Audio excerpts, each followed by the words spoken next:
Yan! Nung nagsimula po kami dito, ganyan po yung itsura ko. Nakikita niyo ba?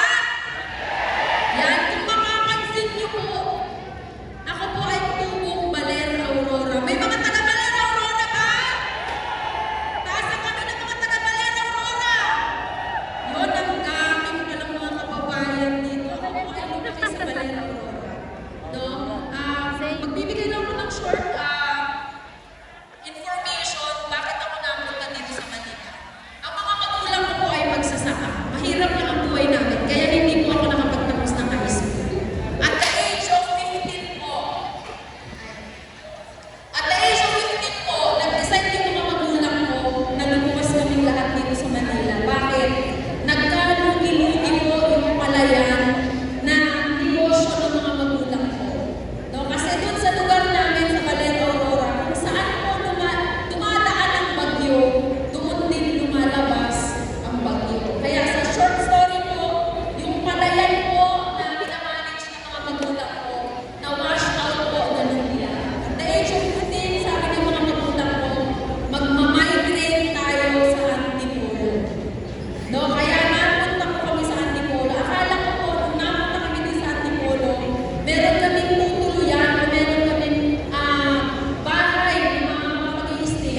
No, at yan po yung itsura namin before.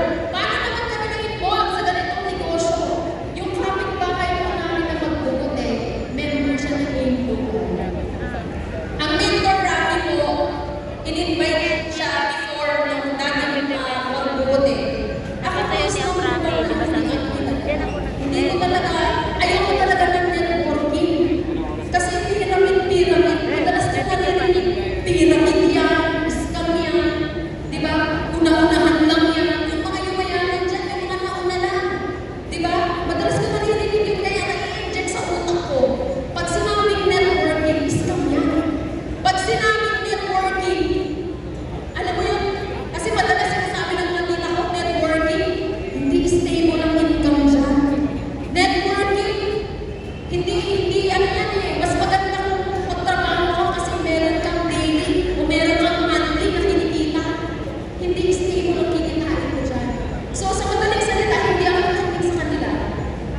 No, sabi ko sa mentor Rafi ko, madalas narinig yung mga ganun. So, yan sa akin. So ako rin, negative na rin ako. Sabi ko kay mentor Rafi, wag mo na kayong natuloy yan.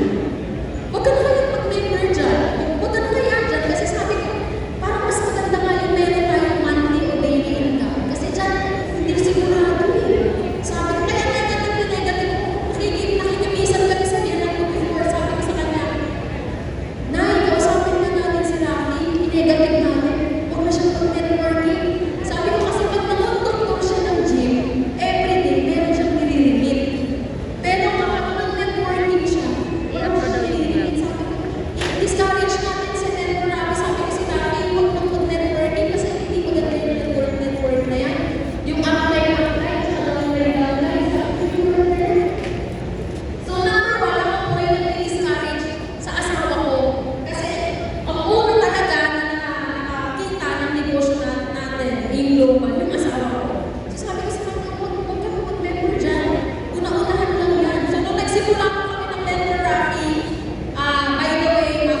naman ngayon ng Ford Mustang. Yan. At syempre, no, nagdadrive din po ako ng Camaro. No, at syempre kay Mentor Rocky yun. Kung may cheque goal, meron ding sports car goal. No, yung Camaro po, yung Mustang po, binili rin po namin yan ng cash. No, at yung Camaro din po, binili rin po namin ng cash. Imagine nyo, no? Yung dating vendor ng gulay sa palengke, yung dating high school undergraduate po, dahil sa negosyong A-Global, dahil sa tinatawag na networking, ito po yung mga sasakyan na dinadrive namin ngayon. Mamimili ka na lang po kung anong kulay ng sasakyan ang gusto mong dalhin. Yan.